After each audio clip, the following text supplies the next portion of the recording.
DEI is seemingly dead, keeping with a campaign promise made by President Trump. On day one, the new president signed an executive order eliminating federal DEI programs. DEI stands for diversity, equity, and inclusion. Now, the federal government, the largest employer in our country, will set a new tone for other companies. Newsnation's Rich McHugh is live with how this is likely to trickle down, Rich, to other workplaces.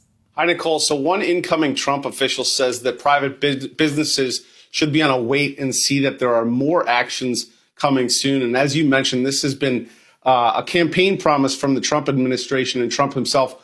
Since the beginning, he promised that he would terminate diversity, equity, and inclusion programs. And now those DEI policies, they're going away. In his inaugural speech yesterday, President Trump said the new policies will be colorblind and merit-based, and also made clear the new federal position, there are two genders. Now, in the executive order, President Trump called them, quote, illegal and immoral discrimination programs within our federal government. It states, quote, the Biden administration forced illegal and immoral discrimination programs going by the name diversity, equity, and inclusion, DEI, into virtually all aspects of the federal government in areas ranging from airline safety to the military. But we have already seen a shift with some big companies moving away from these practices. Walmart, Meta, Amazon, even McDonald's is reportedly moving away from this, Nicole. If you are an American who has spent many years studying aviation and you graduate from school and you're an air traffic controller based on skill and merit, and then you apply for a job and you're forced to fill out a biographical questionnaire asking you the color of your skin and asking you where you're from in details that aren't relevant at all to the job description, I think that deteriorates the morale of people in this industry. When you are flying on an airplane with your loved ones, which every one of us in this room has, do you pray that your plane lands safely and gets you to your destination, or do you pray that the pilot has a certain skin color? I think we all know the answer to that question, and as President Trump said yesterday, it's common sense. It's official. Texas Governor Greg Abbott has signed into law SB 17. What this means is that DEI programs will be banned starting in 2024 at public colleges and universities. There will no longer be DEI trainings for staff or students. Texas is now the second state after Florida to ban DEI in higher education. What do you guys think about this? 7 justices of the United States Supreme Court just issued an emergency ruling in the middle of the night, and it hit the American legal system like a sledgehammer through glass. A 7-2 emergency ruling. And if you have not heard about it yet, if this is not leading every broadcast and filling every front page, that tells you exactly what you need to know about the institutions that are supposed to keep you informed. This ruling, this single emergency order, just changed the fundamental architecture of how power flows in the United States of America. We are talking about the Supreme Court's 7-2 emergency ruling on nationwide injunctions, and it is one of the most consequential legal decisions in a generation.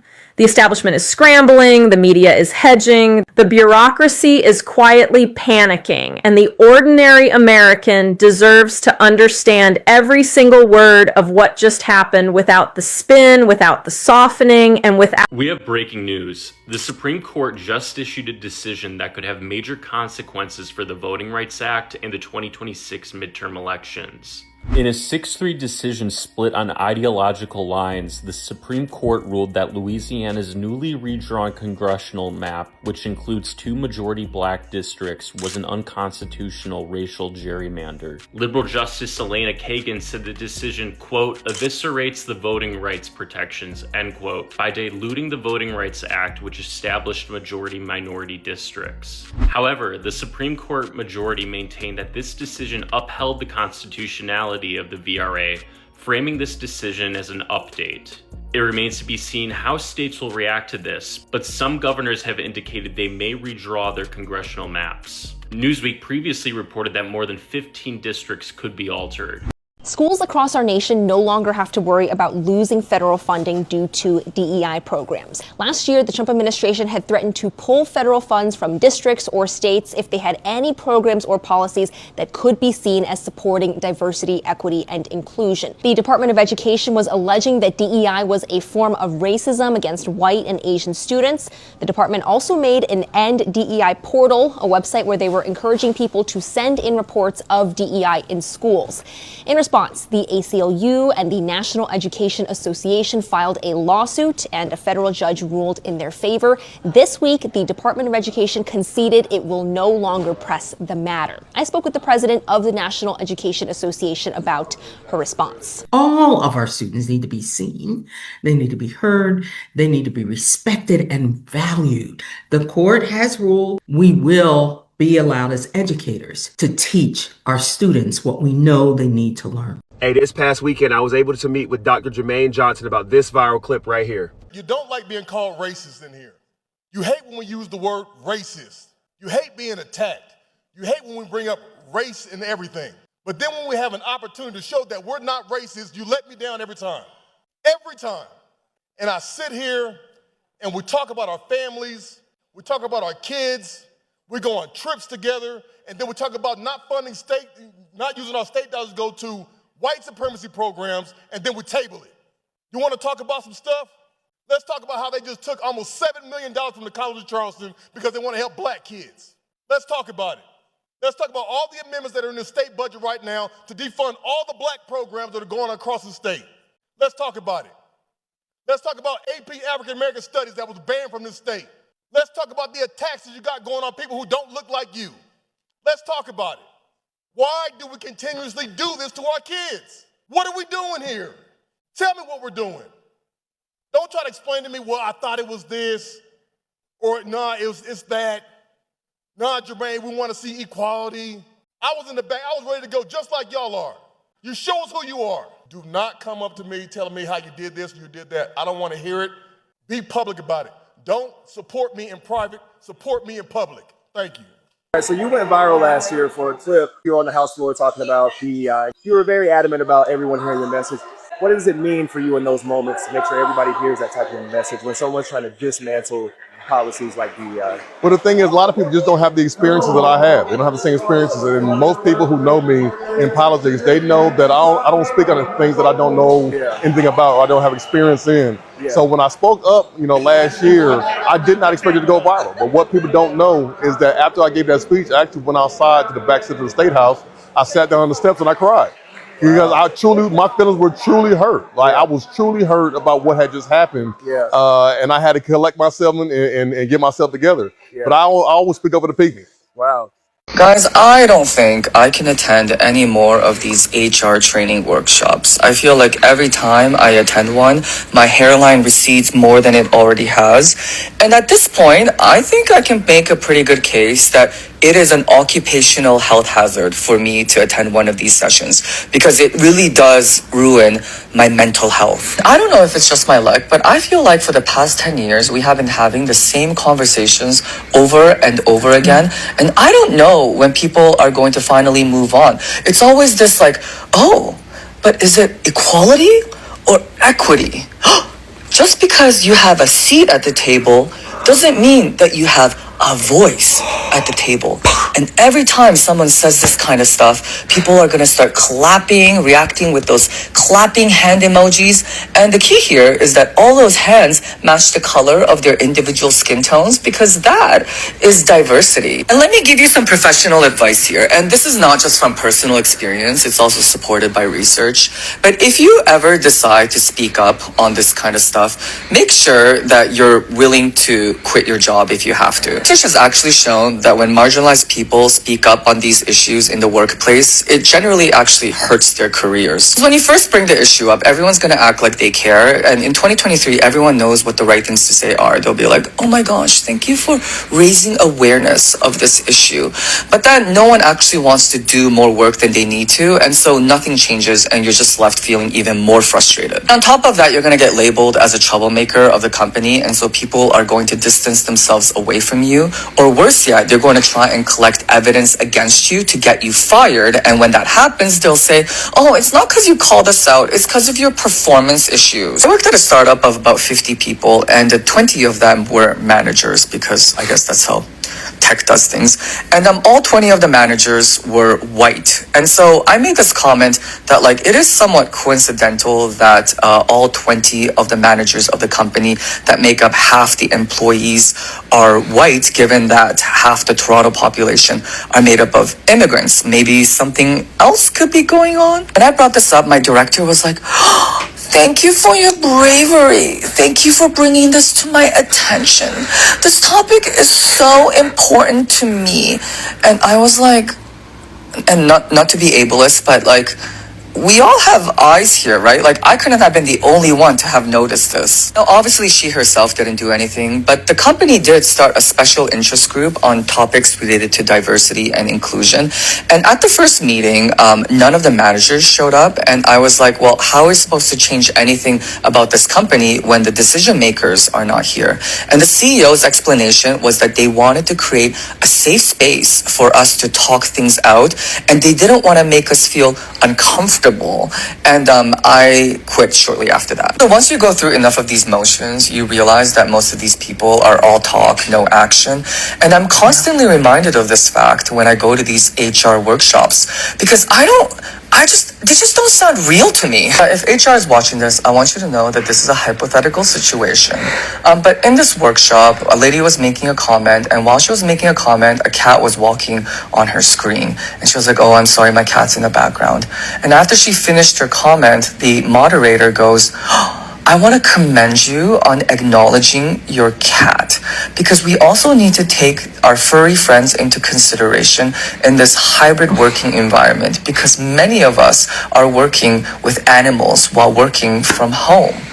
And I'm like, oh my God, I'm gonna go bald. Hello everyone, welcome back to the Freedom Room, where we discuss important issues in history, politics, education, and the society with fact and balanced commentary. Today, we are discussing one of America's biggest education debates, the end of affirmative action in college admissions and what it means for Black students and the future of equal opportunity. For decades, affirmative action was used to address the effects of historical discrimination and increase opportunities for underrepresented groups. But after a 2023 Supreme Court decision, colleges can no longer consider race in admissions the way they did before. Before we share our thoughts, let's watch some clips showing different reactions to this decision. I will return with my commentary. Please subscribe and watch to the end.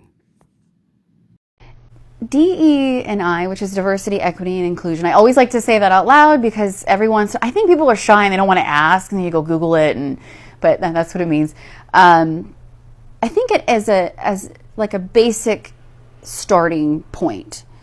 Sometimes organizations will want to do DEI, and the idea will be, well, we need a more diverse workforce.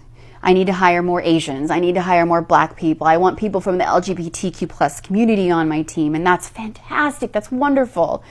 But the first thing that people need to do, or leaders need to do, is ensure that the work environment that they're bringing these individuals into, because they don't have these different people in their organization, is a healthy and safe place to bring them into.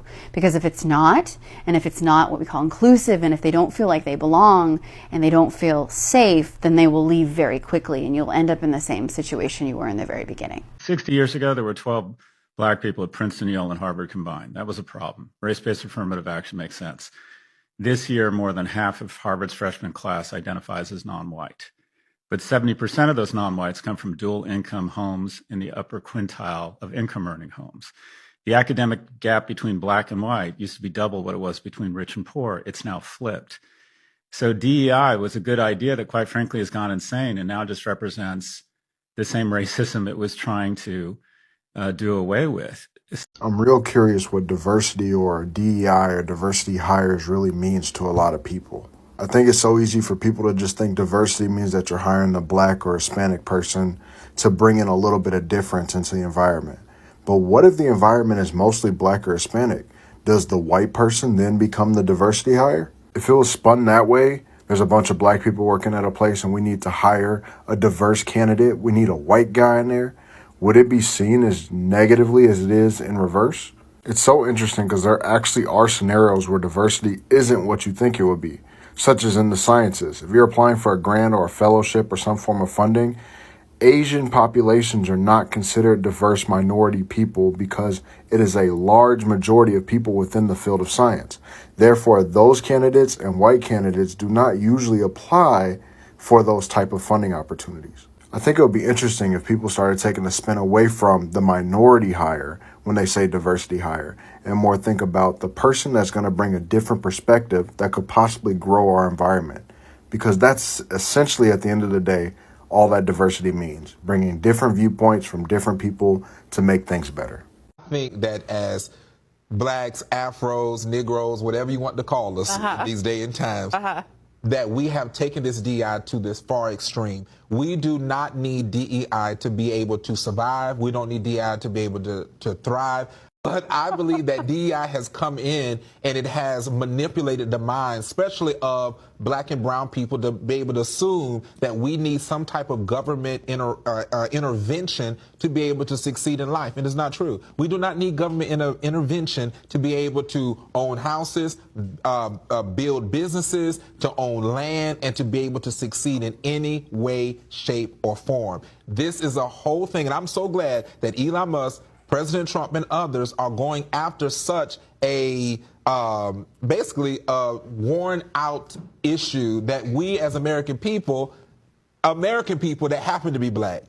Let's not say we're black that are American. We're American people that happen to be black. Are you finished? I'm going to let you For right now. I'll let you go. Praise God. So DEI doesn't just impact black and brown folks.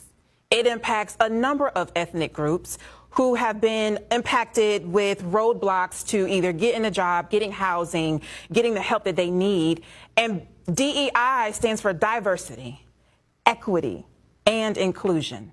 Unlike Elon Musk, or should I call him First Lady Elon, Sister Musk. And I say that because he has taken such a position as a private citizen in the American government right now, and at the tragedy of 61 Americans, right, who were on the plane and the Black Hawk last week or a couple of weeks ago. Time is just really going fast. He had the guts to say that it was DIE. We are talking about 61 people who did not survive a crash, a plane crash, and they are now pointing it towards DIE because of the plane crash. Republicans have decided to focus on attacking everyday people who are just trying to make ends meet. Their agenda is anti-black, it is anti-immigrant, it is anti-LGBTQ, it is anti-worker. And again, since we're talking about DEIA and the dismantling of it, it is also anti-veteran, it is anti-rural, it is anti-disabled, and it most certainly is anti-woman. Diversity, equity, and inclusion initiatives were created to promote fairness because there are real biases in America that disadvantage specific groups of people. That is a fact backed by mountains of data. For example, women face systemic gender discrimination.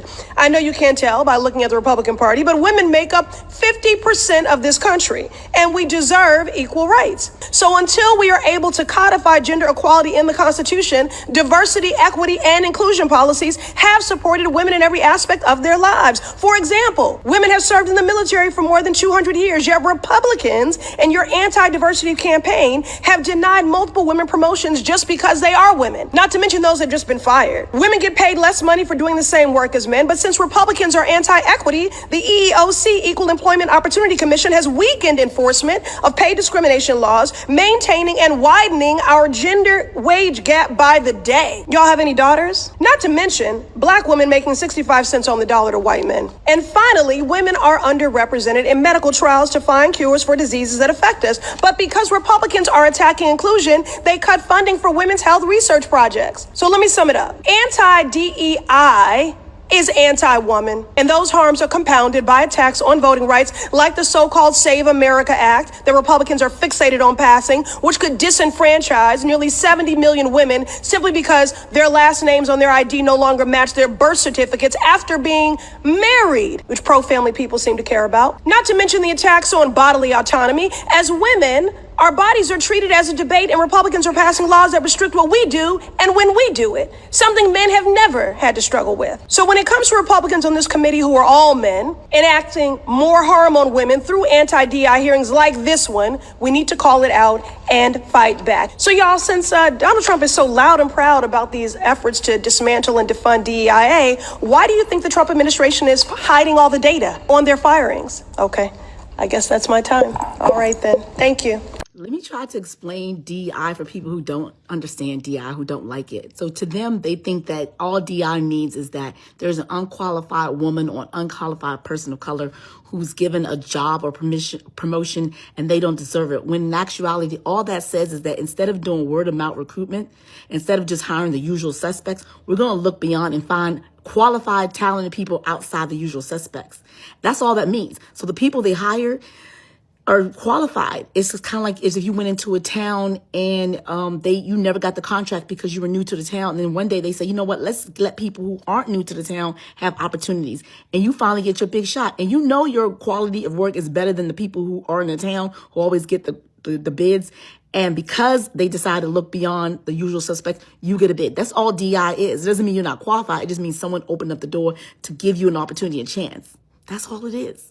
Get it? Got it? Good. I'm just so tired of it. It's so counterproductive. Yet another story about white people being banned from something. Why? DEI. Diversity, equity, and inclusion. West Yorkshire Police was told that it doesn't do enough to encourage officers and staff to stay in its workforce or understand why officers are leaving. So the answer, in their eyes, was to give preferential treatment based on race.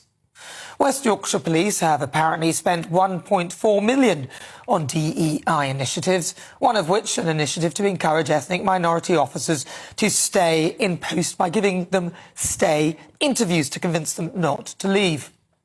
This was not extended to white officers. Who cares about them, eh? They're only the majority. I've got to tell them this. That is racist.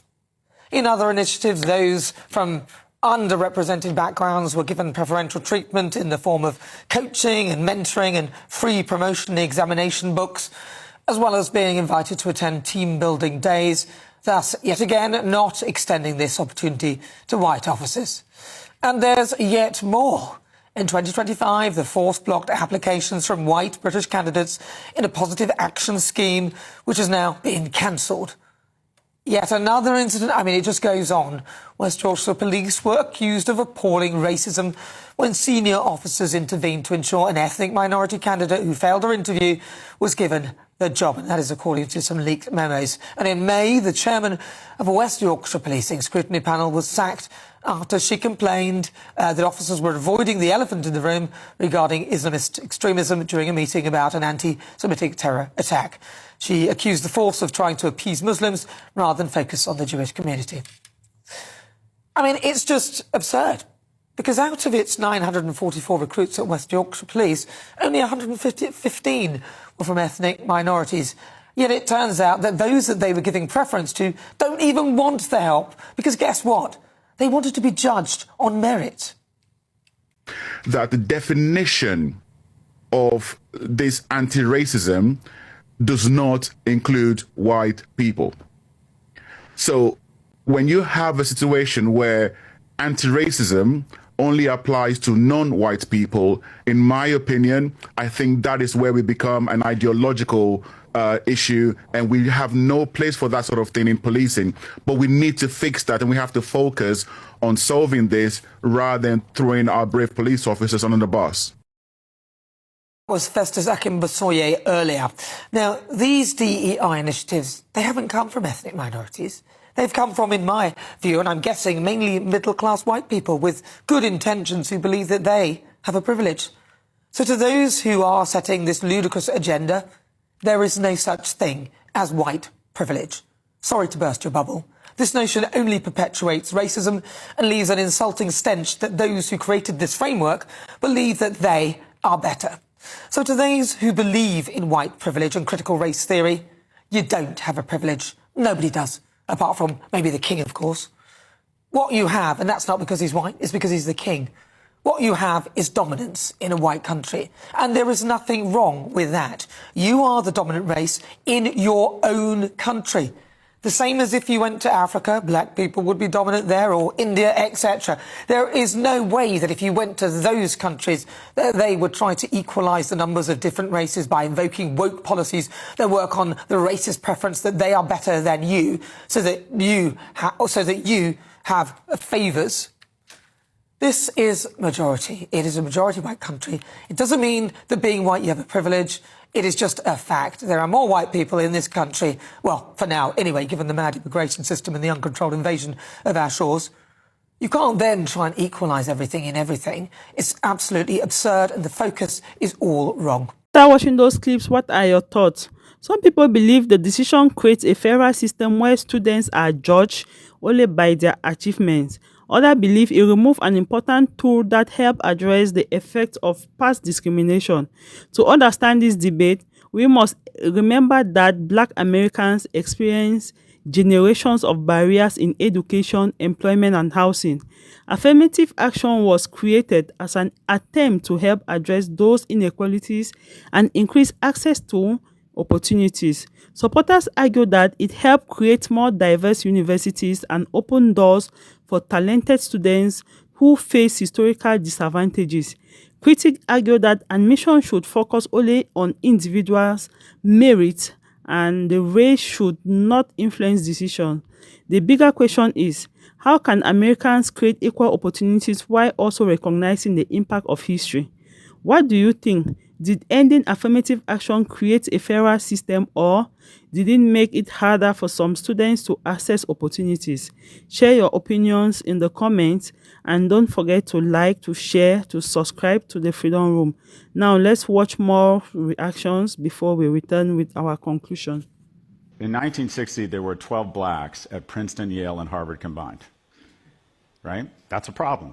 Race-based affirmative action made sense back then. The academic gap between black and white was double what it was between rich and poor.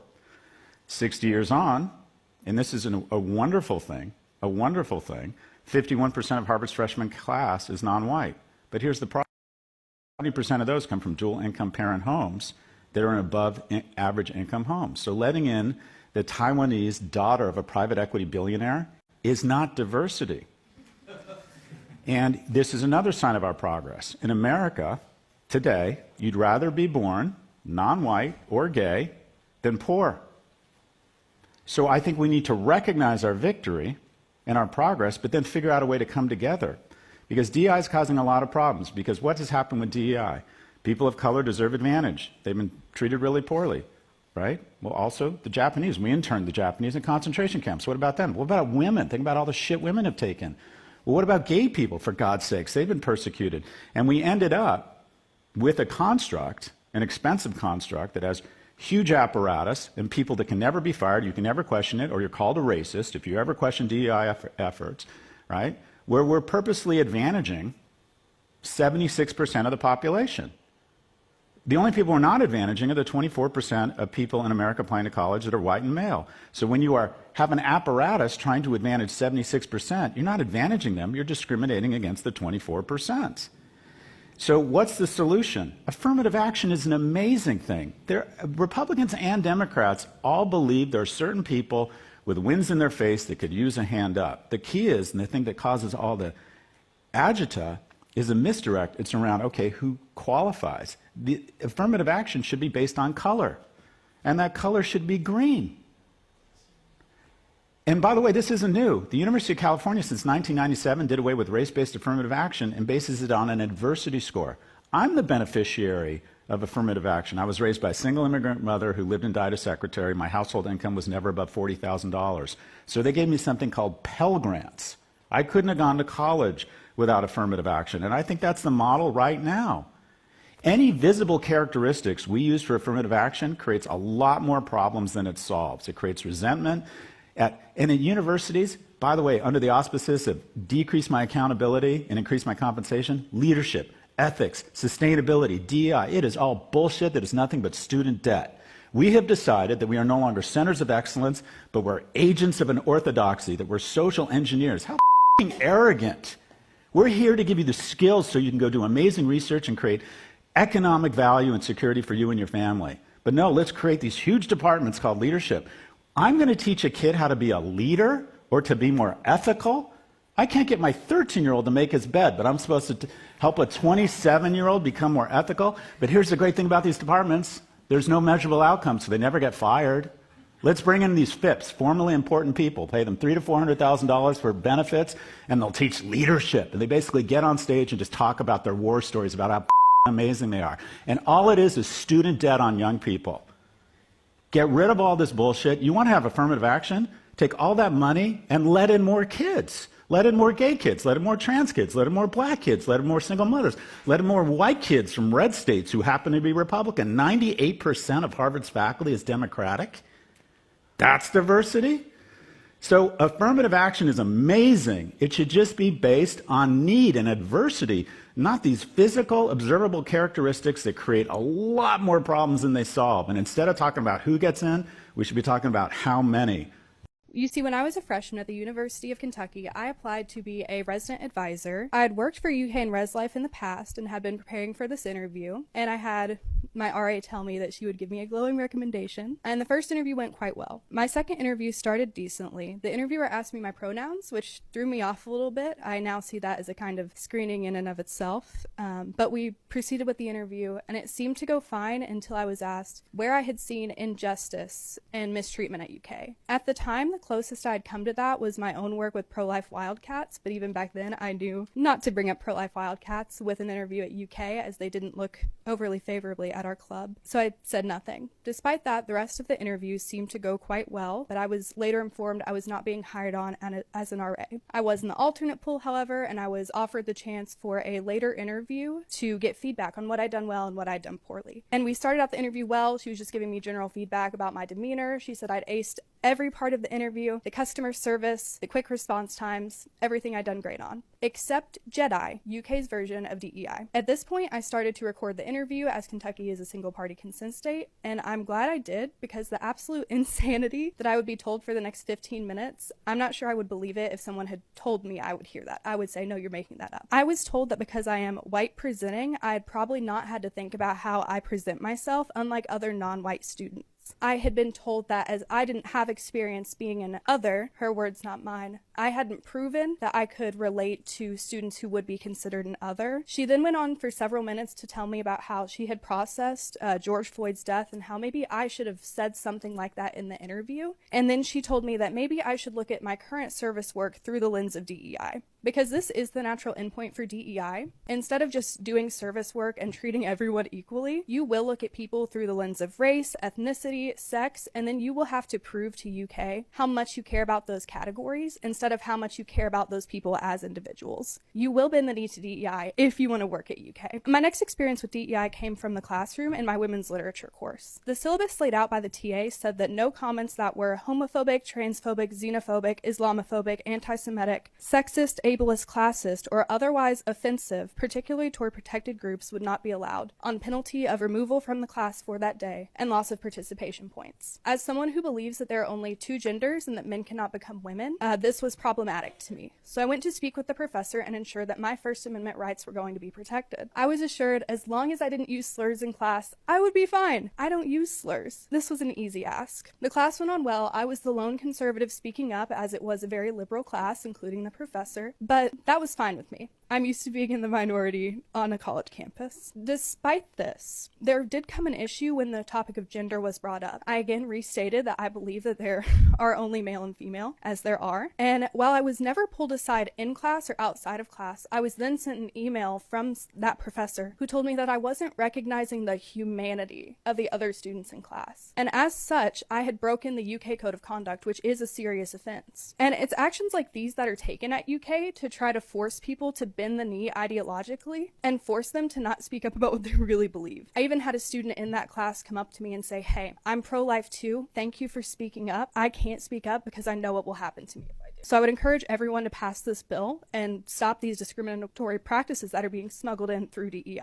Mr. Chair, I'm not in favor of the Dismantle Diversity, Equity, Inclusion Act, or would more aptly be called the dismantling any semblance of support or opportunity for certain American acts. We know who those Americans are. Americans who have not enjoyed centuries of unfair advantages by keeping others enslaved or segregated or disenfranchised or incarcerated or redlined or gerrymandered or excluded by law. Americans who've lived with disabilities or had their relationships criminalized or their gender expression demonized. If we're being honest here, this bill, which will wipe out every diversity, equity, and inclusion program in our federal agencies, plus those who contract with us, plus those who receive grant money, plus our schools, is nothing new.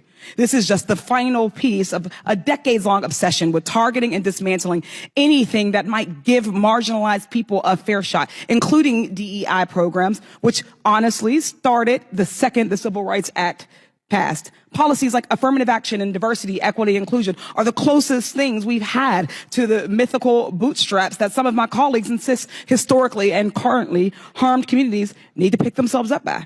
After centuries of efforts to keep us out of schools and universities, from jobs and elected office, Republicans targeting these policies are no accident. Why do predominantly conservative white men believe that the success of a black person or the opportunity or access of a black person is an existential threat to them? DEI is not given any unfair advantage that society itself does not already confer on certain Americans. It merely exists to ensure that all other people, that women, minoritized folks, queer folks, disabled folks, have the same opportunities to succeed and thrive in our workforce and our schools as people who have not had those opportunities systematically and legally stripped from them do. Is our country not greater when all of us have opportunities to succeed and contribute and survive? Our success and our survival as a nation is bound together. Diversity, equity, and inclusion programs only exist to band-aid over decades, hell, centuries of discrimination against people's skin color, their religion, disabilities, gender, or sexual orientations, you name it. Contrary to Republican conjecture, remedying past discrimination is not, in turn, a discrimination. What do you make of what Trump has said about diversity, equity, and inclusion policies? He's basically suggested that they should be scrapped. They should be scrapped. Yeah, diversity, equity, and inclusion are three wonderful sounding words that are in fact a scheme to do the exact opposite. It's to divide, and it's to create inequality. It's to revive racism, but this time against white people. It's all based on this idea that there's an oppressor and oppressed. It's what I call neo-communism, because the communism before 1989 failed. It was centered around class and economic inequality. But this DEI scheme is based on race and identity politics. And these things are terrible, and we've seen the outcome of that. So for the Trump administration to go out and say, let's get rid of this, I'm very much in favor of that. DEI isn't bad. In fact, I would argue that if you benefited from Title I education, which was designed to expand access to education to the poorest children in America, that was a DEI law. That was part of diversity, equity, and inclusion in education. Well, if you grew up in the Appalachian Mountains in the United States and, the last 30 years, you benefited from Title I education, therefore you received the benefit of DEI. Rather than us running away from this narrative, I think we just need to embrace and understand that diversity, equity, and inclusion are the core values of this country. Diversity is all people, equity means access to opportunity, and inclusion means a pathway for all Americans. Why should we be afraid of that? Why should we walk away from it? As I would say when I was running, I'm a black woman, you can't miss me. And so I can either pretend we don't see me, or we can talk about why I am so qualified because of what I've experienced. Kamala Harris has managed to make it in one of the most competitive jobs in the world. And she now stands as the standard bearer. What I would ask is, why are you afraid of competition? Why do you think that it should only be those who never had to fight? Why shouldn't this be a job that everyone who's willing to do the work can get? Absolutely, because diversity, equity, and inclusion is proof that the American dream works, and that's why she's the candidate for president of the United States. So in a recent post on X, Elon Musk said that DEI, aka Diversity, Equity, and Inclusion Initiatives, must die, saying that they were a form of discrimination. But need we remind the richest man on earth how his family got their wealth? His maternal grandparents, the Haldeman's, were celebrity travelers from the United States and Canada who were famous for parading around colonial Africa in the 1950s in search for a mythical lost city. His paternal grandparents descended from the British and some of the earliest Dutch colonizers of South Africa, benefiting from later laws in their society that only granted rights to white males.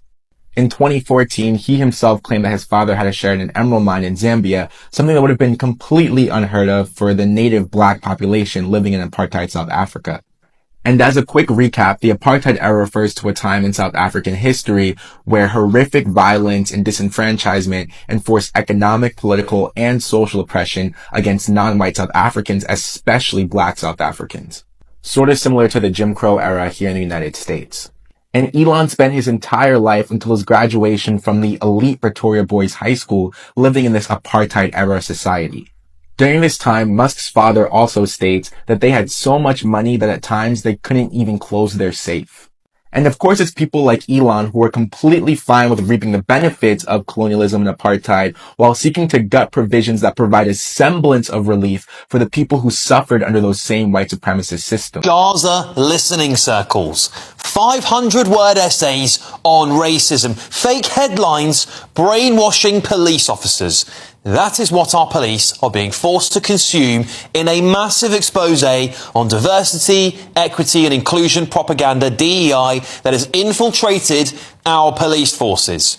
They've even gone as far as to create fake newspaper headlines to brainwash officers, a bit like this one. This was in their training, this picture here. Border crisis, UK overwhelmed, benefits system at breaking point, migrant invasion out of control.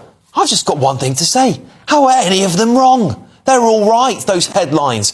They say, this was fake by the way, created by a DEI programme presented to police. They say this is all about helping officers guard against media-influenced assumptions and expose how it might influence their decision-making. Well, how can they do that when there's not a single left-wing headline there? But do you know what? To help them out, I made one myself. This is my version of it here. NHS saved by migrants. The countryside is racist. Migrants built Britain. That's the sort of stuff you see in lefty news, isn't it? Does anyone believe this is not absurd? That we've got DEI programmes that are literally showing a one-sided argument, telling police that this is about exposing bias. It's absurd. In Surrey, officers have had to reflect on their feelings about the force's anti-racism statement. They must detail their personal commitment to change and their vision for an anti-racist future. That's just officers having to write this stuff. The essay that they create then goes straight into their personal files. Wonder why that is. Northamptonshire police teaches officers that Brexit triggered a rise in far-right hate. Clearly, a big, fat, biased and manufactured lie. Where did that data come from? And I've never heard of anything like that. Well, they make them listen to a fairy tale called Witches of Glum. Can you believe it? Treating our police officers like children to re-educate them about what they would call prejudice. The force spends £400,000 a year on its own diversity team. The City of London Police spent tens of thousands of pounds on consultants and decided to host listening circles about Gaza. It's just bonkers, isn't it? Is this what you want your police to be doing when they should be solving crime?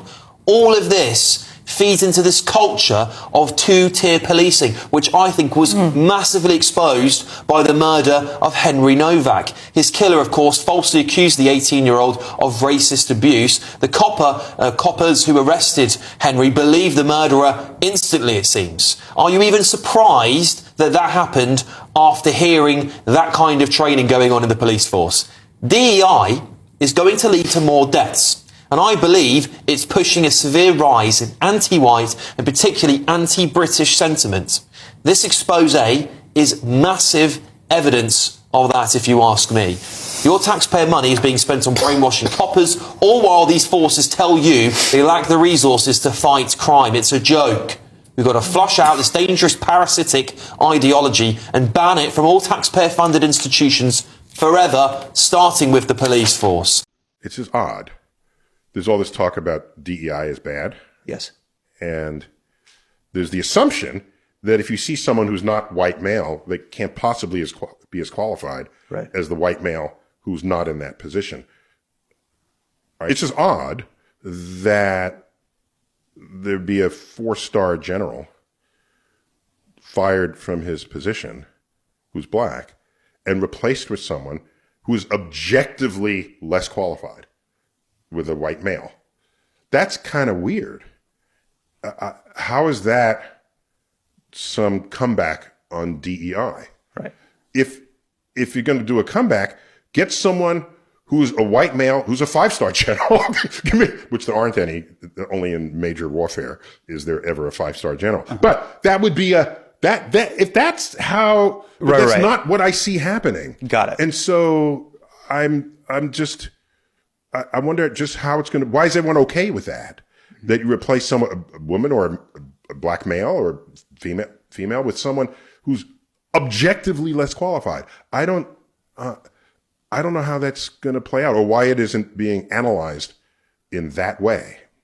So getting back to your point, just about academia. Yeah. Is there anything that you would like to see that needs to change? I don't think people fully understand the conduit between research and academia and the rest of our lives. Walmart is the latest company to roll back policies aimed at diversity, equity, and inclusion.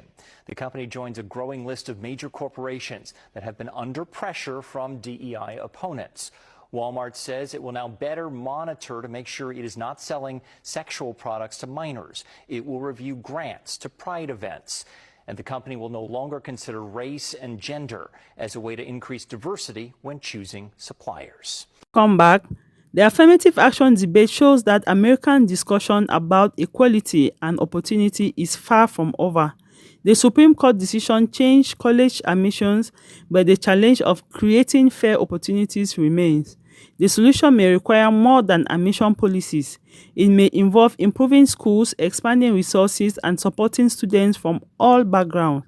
The question for you is, if race can no longer be considered in college admissions, what is the best way to make sure every student has a fair chance to succeed?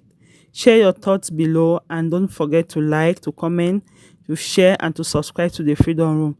Thank you for watching, and I will see you in the next video.